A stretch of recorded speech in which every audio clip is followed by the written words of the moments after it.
नमस्कार. मी या नाटकामध्ये जे पात्र साकार करते आहे, जेव्हा मला पहिल्यांदा कळलं की नक्की मला या नाटकामध्ये रोल काय आहे, तर एक सावतीन म्हणून जो रोल आहे, जो एक खडूस सासूचा रोल आहे, तर मालवणी भाषा हे मुख्य चॅलेंज होतं. कारण की माझी पुणेरी प्रमाण भाषा असल्यामुळे मला मालवणी भाषेचा काहीच अनुभव नाही. ती भाषा नवीन, त्या भाषेबरोबरच एक्सप्रेशन आणि मुवमेंट्स सगळ्या गोष्टी मॅनेज करायच्या होत्या. प्लस मला या नाटकामध्ये जे अटायर आहे माझं, ते नऊवारी साडी आहे. सो नऊवारी साडीमध्ये उठणं बसणं, त्याच्यामधल्या मुवमेंट्स हे सुद्धा माझ्यासाठी नवीन नवीन असताना डिफिकल्ट होतं. पण आता ऑलमोस्ट आम्ही 3 ते 5 महिने झाले याची प्रॅक्टिस करतो आहोत. खूप काही शिकायला मिळालं आहे. सुरुवात जेव्हा केली तेव्हा अगदी सगळंच नवीन होतं. भाषेपासून मुवमेंट्सपासून सगळंच नवीन होतं, कारण मालवणी भाषेमध्ये करायचं आहे हे एक मोठं चॅलेंज होतं. आता असं आहे की दर्जा खूप जास्त उंचावलेला आहे. आज आम्ही अगदी सहजरित्या ती भाषा आम्ही आत्मसात केलेली आहे. आम्ही अगदी सहजरित्या स्टेजवरती ती भाषा बोलू शकतो. खूप छोट्या छोट्या गोष्टी कळलेल्या आहेत की ही भाषा वापरताना कुठल्या शब्दांवर कधी जोर द्यायचा आहे. त्यामुळे आता पूर्णपणे आम्हाला ती भाषा, उठणं बसणं, मुवमेंट्स, मालवणी ठेका किंवा मालवणी भाषेचं किंवा मालवणी राहणीमान हे कसं आम्हाला दाखवायचं आहे हे व्यवस्थित कळल्यामुळे आणि त्याची प्रॅक्टिस केल्यामुळे आता अशी वेळ आहे की आम्ही एकदम सहजरित्या ते करू शकतो आणि नक्कीच नाटक चांगलं होईल.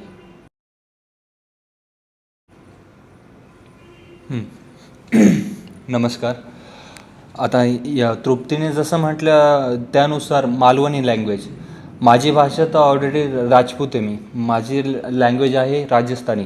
मला ऑलरेडी शुद्ध मराठी बोलणंही कठीण असतं. ते शब्द मला कधी कधी आठवत नाही तर मी फंबल पडतो. त्यात मग नंतर आता हे मालवणी लँग्वेज आहे. पण आम्ही ते शब्द इतके आठवण करून घेतले आहे की आम्हाला आत्ता त्यात काहीही प्रॉब्लेम नाही. मालवणी लँग्वेज आमच्यासाठी खूप सोपी आहे आता, कारण समजून घेतली आम्ही ती. समजल्यानंतर काहीही अवघड नसतं. त्यानंतर सुरुवात झाली खूप दिवसापूर्वी ह्या नाटकाची, एक दीड महिन्यापूर्वी. तर त्यात आम्हाला काही माझी ड्रेपरी आहे धोती. मी आयुष्यात आजपर्यंत घातलेली नाही. ती हाताळणं आणि त्यासोबत काठी, कोट, टोपी मी आयुष्यात आजपर्यंत घातलेलं नाही. ते हाताळणं कसं काय, ह्या नाटकातून मला खूप काही शिकायला मिळालं आहे. आणि ह्या नाटकात तर मला खूप चांगले अनुभव मिळाले. आता जसं की पहिलंही नाटक आमच्या सरांनी सांगितलं की मालवणी, तर हे शिकण्यासाठी खूप छान होतं. आणि त्यात माझं असं होतं की त्यात भरपूर असे संस्कृत वर्ड्स आहेत, वाक्य आहेत. तर ते करताना थोडंसं डिफिकल्ट झालं पहिल्यांदा.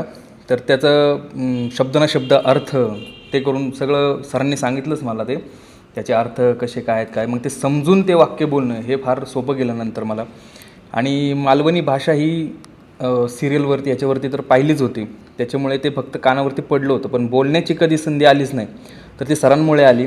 आणि पहिलं स्टार्टिंगला तर ते अवघड जातच होतं, पण सरांमुळे ते हळूहळू ते आता प्रत्येकालाच ते अवघड जात होते, पण आता ती प्रत्येकाला सोपी जाते आणि ओळखीची झाली आहे ती भाषा. माझा ह्या टीमसोबतचा जो अनुभव आहे तो मी सांगते. ह्या टीमसोबतचा अनुभव माझा आत्तापर्यंतचा सगळ्यात चांगला अनुभव आहे. आमची एकदम सुंदर टीम आहे. असं काही झालं नाही की आम्ही पहिल्या दिवशी, जसं तुम्ही म्हणालात की कसा एक्सपिरियन्स होता तुमचा, कारण विक्रम गोखले ॲक्टिंग अकॅडमीमध्ये आम्ही सगळे एकमेकांना म्हणजे परिचय होता आमचा ऑलरेडी. आणि इव्हन डिरेक्टर सर आणि आम्ही आमची टीम आम्ही सगळे ओळखून होतो. फक्त इथे आल्यानंतर आमचा बॉन्ड जास्त स्ट्रॉंग झाला असं मला वाटतं. आणि आम्ही खूप जास्त चांगलं एकमेकांना ओळखलं आहे आणि आमचा बॉन्ड खूप छान झाला आहे, ज्याचा उपयोग आम्हाला नाटक करताना पण खूप झाला आहे.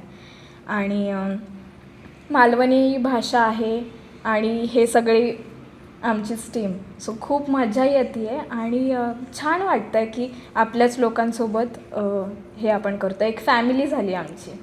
सो मजा येते आणि मालवणी भाषा असल्यामुळे खूप छान वाटतं आहे. नमस्कार. हे जे नाटक आहे हे मालवणीमध्ये असल्यामुळे, याच्या आधी मी मराठी आणि हिंदी केलेत, पण मालवणी म्हणल्यानंतर माझ्यासाठी पण एक टास्क होता.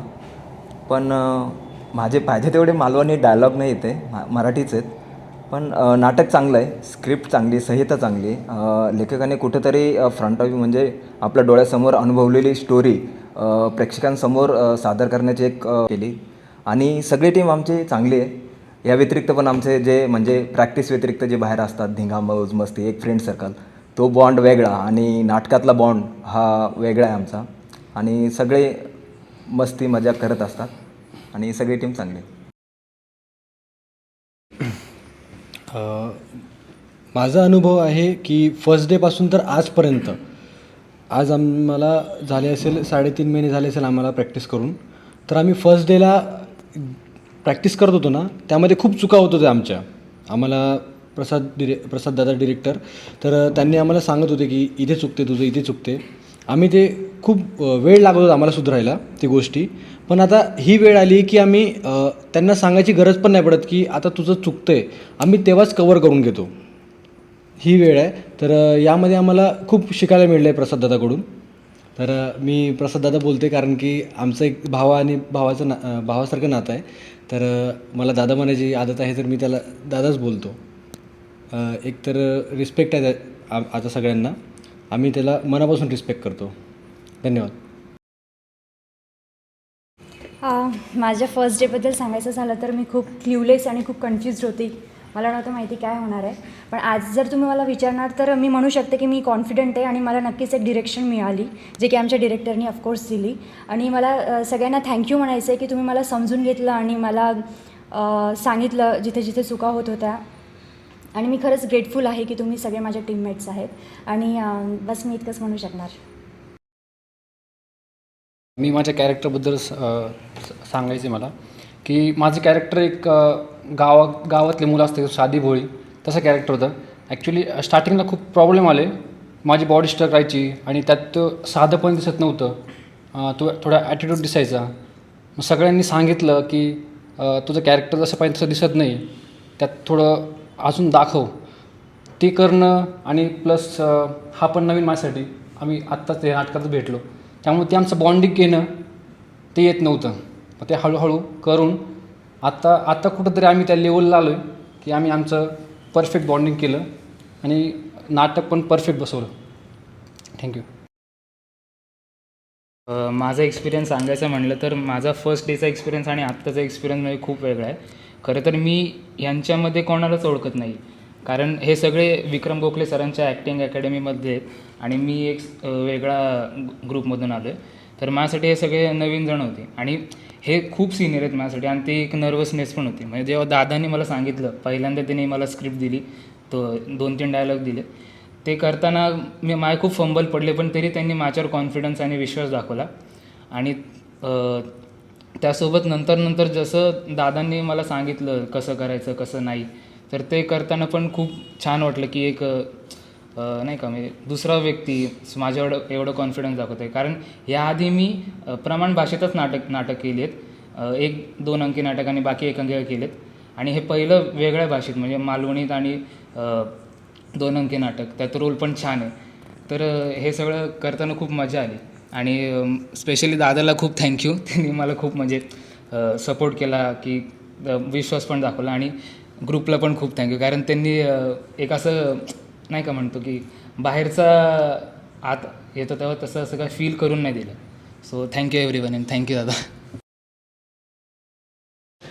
प्रसाद, आता मालवणी नाटक आपण एवढं छान बसवलं आहे आणि मला वाटतं आता ऑलमोस्ट अख्ख्या टीमलाच मालवणी यायला लागलंय. म्हणजे तुझ्यामुळे आम्ही सगळेच मालवणी खूप शिकलोय.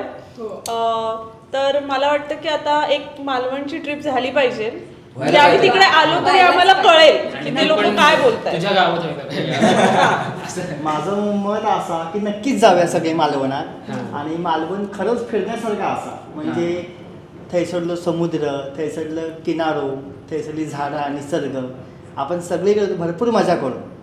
आणि आता सगळ्यांना समजतं की भाषा कशी आणि प्राण कसो असा, त्यामुळे काही प्रॉब्लेमच नाही. आम्ही तिथे आलो तर आम्ही काही वेगळे वाटणार नाही, अजिबात अजिबात जे नाटकात आम्ही बघितलं की मालवण कसं आहे, कसं दाखवतात ते, तर ते आम्हाला समक्ष त्यांना जाऊन कोण बघायचं. बोलायचंच नाही की हे कोकणातले नाहीत म्हणून. आता मालवणला यायचा आणि तू काय खाऊ घालणार? मला तर मासोळी लागते. सगळ्यांका ज्यांका मासे खावचे असत त्यांका मासे, ज्यांका चिकन त्यांका चिकन, जा असा तर खावचो. व्हेज होते डाळ भात Veg खाते. डाळ भात. आमच्यासाठी डाळ भात. पण सगळ्यात जास्त एक्साइटेड आहे ते बीचवर जायला. मला खूप आवडतं. माझ्या घराकडे मोठं समुद्र असा, हवे तेवढे आंघोळ करा, थंयच पडा, काही प्रॉब्लेम नाही. मला तिथले मोदक खायचे. नक्की नाही. उकडीचे आणि शक्य झालं तर ना म्हणजे गणपतीच्या वेळेस जर आपल्याला जमलं तर, कारण की म्हणजे मालवण मधले वगैरे तो पर्टिक्युलर सण कसा साजरा केला जातो हो ना, नक्की. ते आम्हाला खूप कोकण बघायचं आहे. कोकण म्हणजे संपूर्ण महाराष्ट्रामध्ये म्हणजे एक गाणंच आहे की महाराष्ट्रामध्ये निसर्गरम्य सुंदर ते कोकण, त्या कोकणात गणेश चतुर्थी मोठा सण. की कोकणामध्ये संपूर्ण महाराष्ट्रामध्ये एक परंपरा असते प्रत्येक जिल्ह्यात सणाची, पण आमच्या कोकणातलं गणपती म्हणजे ना लोक विसराच नाही कधी. कारण त्यात फुगडे होतले, त्यात मंगळागौर होतली, त्यात भजन होतला, 11 दिवस धुमशान असतात. अगदी खरं. बाकी ठिकाणी गणपती उत्सव 2 दिवस असतात, 11 दिवस डीजे असतात. कोकणामध्ये डीजे नसतात. कोकणामध्ये पारंपरिक सण असतात, समय नृत्य असतात, सगळ्या गोष्टी हे बघू कावतले. यशात ते एकदम मस्त. आणि आल्यावरती आम्ही आमची मंगळागौर नक्कीच तिथे परफॉर्म करू. नक्की नक्की आणि 100%. त्याच्यामुळे आम्हाला आपल्या पुढच्या प्रयोगाला काय मदत पण आहे. सगळे नक्की एक्सपिरियन्स नक्की. प्रयोग करू ना. कधी जाऊचा आता सांगा, आपण गाडी बुक करू. नक्की. आपलं चल नाटक बोला. झालं की नाटक दुसऱ्याच झालं. दिवशी. आधी सगळ्यांची एक्झाम. देवगड, मालवण, कणकोली फिक्स. तुम्ही पण येऊ शकता. आपण तुझ्या गावात म्हणजे मालवणला सुद्धा आपल्या नाटकाचा एक प्रयोग करूयात. कारण की म्हणजे सगळ्यात महत्त्वाचं म्हणजे तुझ्या गावकऱ्यांना तुझा तर खूप मोठा अभिमान राहील. कारण आता आम्ही ऑलमोस्ट 20th सेंचुरीमध्ये आहोत, पण मच्छिंद्रनाथ कांबळे यांना म्हणजे सगळेच जण ओळखतात, ज्यांनी ॲक्च्युली ती भाषा इथंपर्यंत आणली. कारण तसं बघायला गेलं तर कोकण, मालवण हे खूप डीप गावं आहेत, तर तिथलं काहीतरी त्यांनी एवढं जगप्रसिद्ध केलेलं आहे. आणि तू सुद्धा त्यांच्याच पावलावर पाऊल टाकून मालवण भाषेमध्ये नाटक बनवतोयस. आमची सगळ्यांची भाषा वेगळी तरी आम्ही तुझ्याकडनं शिकलो, तर नक्कीच तिथल्या लोकांना अभिमान वाटेल आणि आम्हालाही खूप चांगलं वाटेल की आम्ही तुमच्या भाषेमध्ये नाटक सादर करतोय. तर आपण नक्कीच मालवणमध्ये पण आपल्या नाटकाचा एक तरी प्रयोग करूया. नक्कीच करूया. आणि तो शो हाऊसफुल करू. येस, मला ह्या सांगायचा म्हणजे अभिमान वाटता. आता बोलते मालवणी की सगळ्यांना समजतं मालवणी, त्यामुळे माका टेन्शन येत नाही. माका असा अभिमान वाटता की या खूप कमी लोकांना माहिती या कोकण आणि सिंधुदुर्ग जिल्हो त्यातलं मालवण तालुको, कणकोली तालुको हे 2 तालुके असे असत. पहिले पद्मश्री फिल्म लाईनला त्यांनी दिले M.R. आचरेकर. दुसरे संगीतरत्न भार्गवराव आचरेकर त्यांनी दिलेत, ते पण पद्मश्री, ज्यांनी पुण्यामध्ये भार्गवराव स्कूल चालू केलं 1912-13च्या काळामध्ये. नंतर तिसरे पद्मश्री म्हणजे रमाकांत आचरेकर, तेही मालवणमधले, जे सचिनचे गुरु. म्हणजे 3 आचरेकर पद्मश्री होऊन गेले आमच्या कोकणामधून. आणि भारतरत्न 4. आमचा नंबर कधी लागेल पद्मश्री हीच अपेक्षा. हे सर्वांच्या आशीर्वादाने होईल. 20% 30% पण होणार 100%. तू अशी चांगली चांगली नाटकं लिहित राहा आणि आम्हाला आम्हाला सिलेक्ट म्हणजे नक्कीच होणार. आचरेकर तूच अशी. आणि कणकवलीमध्ये आचरेकर प्रतिष्ठानचा थिएटर असा, थंयच प्रयोग करायचो. Yes. वसंतराव आचरेकर यांचा नावचा थिएटर असा, थंयच करायचो प्रयोग. नक्की करूयात. दिनांक 30 नोव्हेंबर 2024 शनिवार दुपारी 1 वाजता स्मरणातला वाडा हे नाट्यपुष्प प्रेक्षकांसाठी घेऊन येत आहोत. स्थळ भरतनाट्य मंदिर पुणे येथे. तिकीट विक्री दिनांक 23 नोव्हेंबर 2024 पासून भरतनाट्य मंदिर आणि ऑनलाईनसुद्धा उपलब्ध आहे. आम्ही केलेला हा कलाविष्कार नक्की बघायला या, ही नम्र विनंती. धन्यवाद. पूर्ण माझ्या या नाटकाच्या टीमकडनं मी धन्यवाद करते वेअर अँड वॉट शोकेस या चॅनलचं, ज्यांनी आम्हाला ही संधी दिली की आमच्या या पूर्ण नाटकातल्या आमच्या या पूर्ण फॅमिलीचे जे काही अनुभव आहेत सुरुवातीपासून आत्तापर्यंत, ज्या काही कडूगोड आठवणी आहेत, जे काही आम्ही शिकलो आहोत आणि आता आम्ही 30 तारखेला हे नाटक सादर करणार आहोत, तर आमचे जे काही अनुभव आहेत त्यांनी ते खूप अतिशय सुंदररित्या त्यांच्या चॅनलला ते आता प्रसिद्ध करतीलच लवकरच. तर त्यांनीही आम्हाला संधी दिली, आमच्या सगळ्यांचे अनुभव ऐकून घेतले, त्याबद्दल पूर्ण टीमकडनं खूप खूप धन्यवाद.